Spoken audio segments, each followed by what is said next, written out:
Halo kaum intelektual sekalian.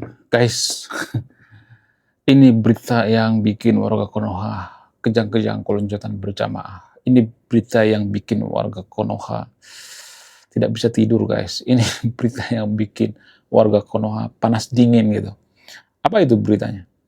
Jadi guys, ternyata Konoha itu tidak diajak. Tidak diajak siapa? Tidak diajak Iran. Jadi ini yang bikin warga Konoha kejang-kejang ya. Kita tuh nggak dianggap sebenarnya, nggak dianggap sama siapa, nggak dianggap sama Iran. Buktinya pada saat prosesi pemakaman Ayatollah Ali Khamenei, Konoha itu nggak diajak, nggak diajak. Buktinya apa? Buktinya diplomasi, diplomasi. Konoha itu nggak dimasukkan dalam daftar prosesi pemakaman Ayatollah Ali Khamenei. Bahkan ya, bahkan Bapak Sugiono, bukan Sugiono yang di Jepang itu ya, bukan ya. Bapak Sugiono, yaitu Menteri Luar Negeri atau Menlu, sampai turun tangan pergi ke Iran untuk menyelamatkan wajah Konoha. Wow, kita tuh nggak diajak sebenarnya. Ya, kita tuh SKSD, sok kenal sok dekat sama Iran. Kita tuh bukan circle Iran gitu ya. Jadi kalau Iran itu bikin grup WA, kita tuh nggak diajak. Yang diajak itu China, kemudian Rusia, Turki, itu yang diajak. Konoha nggak diajak. Jadi jangan merasa paling dekat gitu ya. Jadi pendukung Iran, ya jangan langsung kejang-kejang ya. Harus berpikir rasional, introspeksi diri gitu ya. Kenapa Iran itu nggak ngajak warga Konoha? Apa alasannya? Apakah karena warga Konoha itu nggak bisa diandelin gitu? Apakah pemerintah Konoha itu nggak bisa diandelin gitu? Nggak bisa diharapkan gitu? Apakah warga Konoha itu cuman bisanya koar-koar gitu? Bagaimana fakta yang sebenarnya? Jadi di video ini saya akan bongkar sampai ke akar-akarnya. Mungkin ya, kalau imannya lemah, kalau Anda pendukung fanatik atau penyembah kuburan Ayatollah Ali Khamenei, mungkin Anda akan pingsan mendengarkan video ini. Apa itu faktanya? Faktanya adalah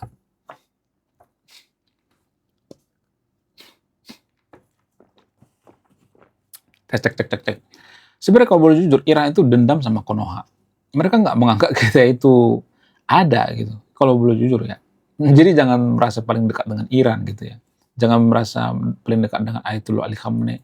Jangan menangisi gitu. Air mata kalian tuh nggak dianggap gitu ya.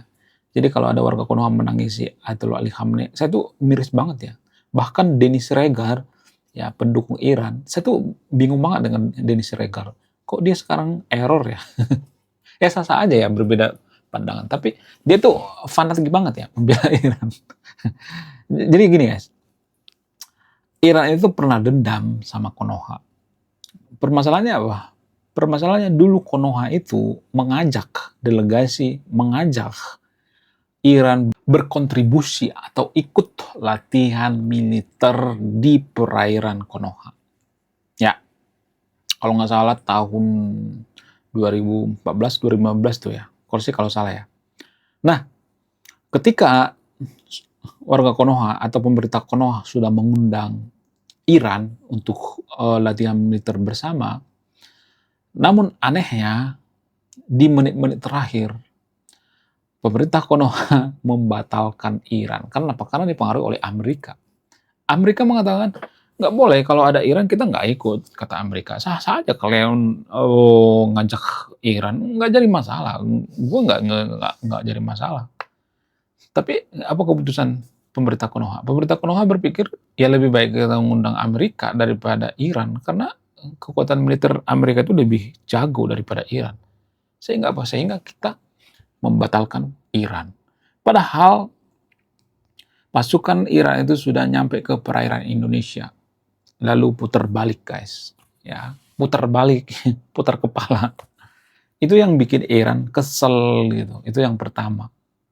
Ya, sehingga mereka balas dendam dengan cara apa? Dengan cara menahan kapal tanker Konoha. Walaupun kita sebenarnya banyak melakukan kebaikan terhadap Iran. Ketika Iran terjadi gempa, yang pertama kali menolong kan Indonesia kan. Tapi Iran itu hanya melihat kesalahan kita. Itu liciknya Iran. Kalau kalian pengen tahu gitu ya. Jadi kalian membela Iran itu nggak usah lah gitu ya. Ngapain ya? membela Iran. Gak ada untungnya juga gitu.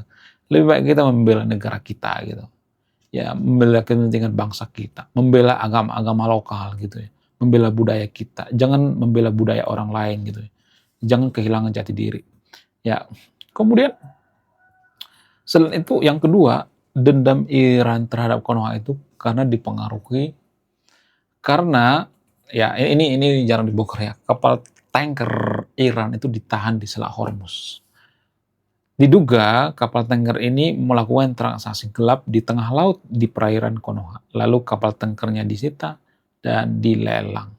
Itu yang bikin Iran kesel, dendam sama warga Konoha dan pemerintah Konoha. Makanya Konoha itu gak diacak. Walaupun kita ada hubungan diplomasi, itu cuman pajangan aja gitu ya. Ya itu cuman ini aja, cuman simbol aja gitu. Itu tuh gak ngaruh gitu ya. Bahkan ya diplomat yang ada di Konoha juga, ya diplomat Iran itu nggak bisa diandelin gitu. Ngapain gitu. Itu yang jadi permasalahan. Kemudian ya selain itu, kita juga dianggap warga kelas 2 oleh siapa? Oleh Iran. Bahkan orang-orang Arab juga seperti itu.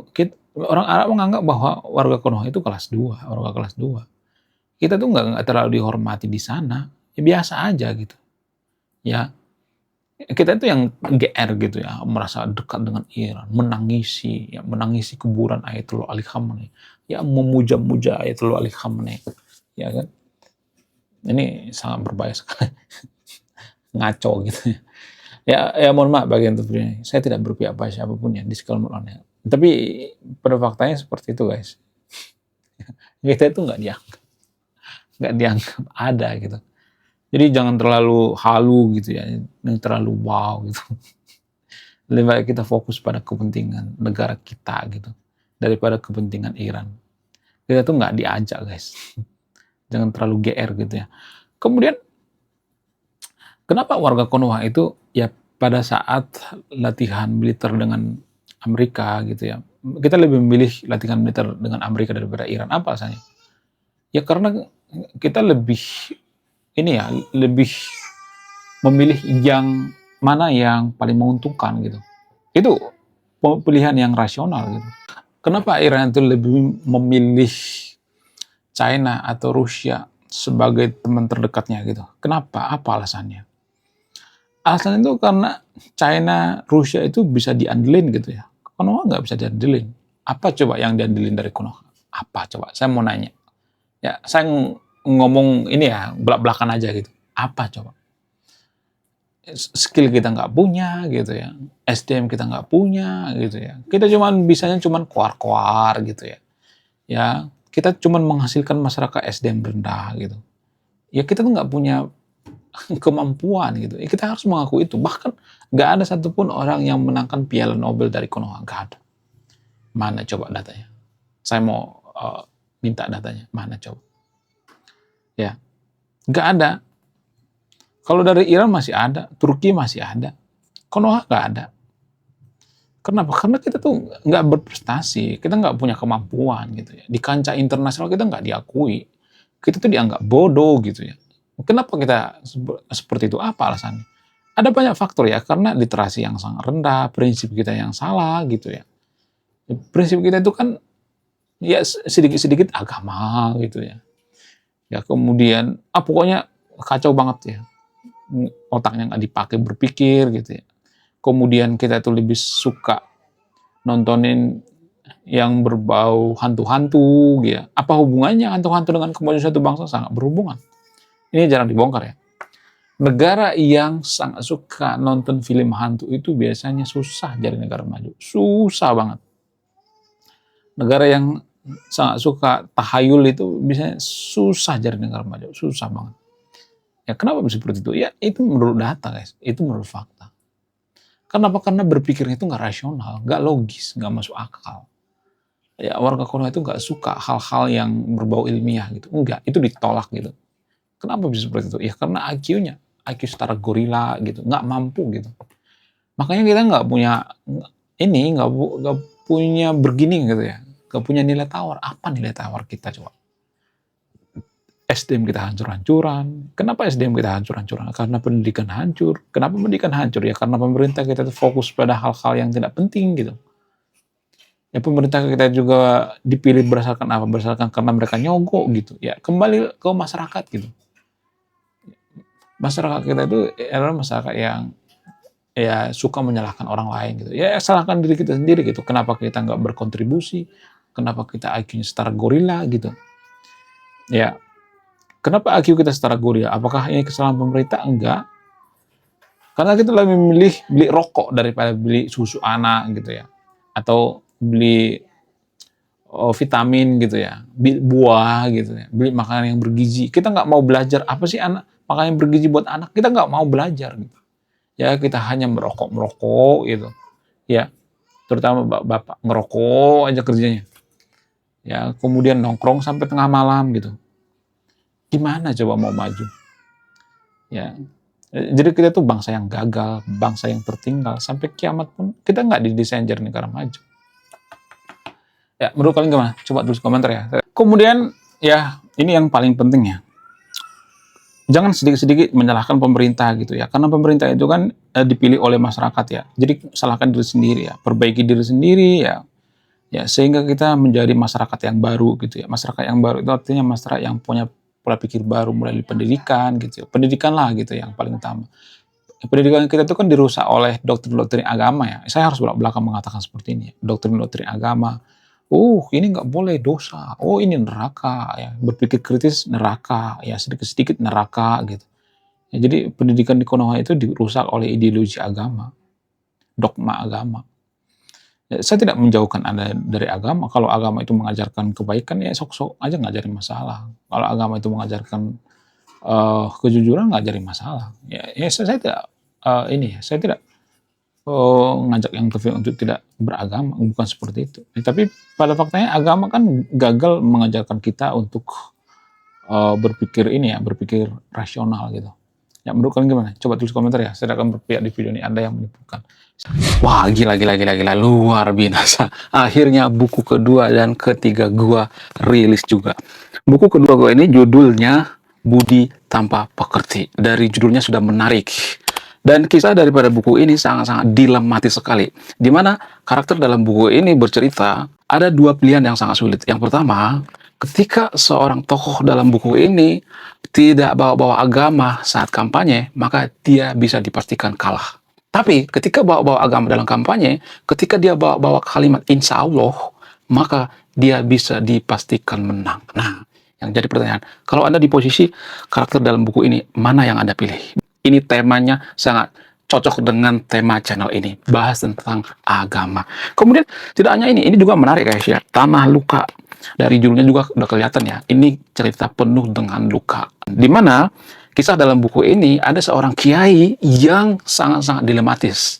Dia bingung memilih antara menyelamatkan hutan atau menyelamatkan 1000 anak yatim. Jadi kalau Anda di posisi buku ini, mana yang Anda pilih?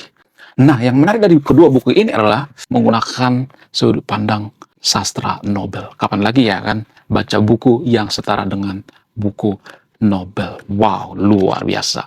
Silahkan di check out sekarang juga. Kalau nggak di check out juga nggak apa-apa.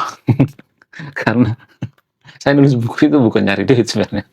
Ya, karena saya pengen berkontribusi terhadap kemajuan bangsa kita. Itu tujuan saya nulis buku ya. Jangan lupa, link pembeliannya ada di pin komentar video ini. Jadi endingnya apa ya? Saya penasaran ini.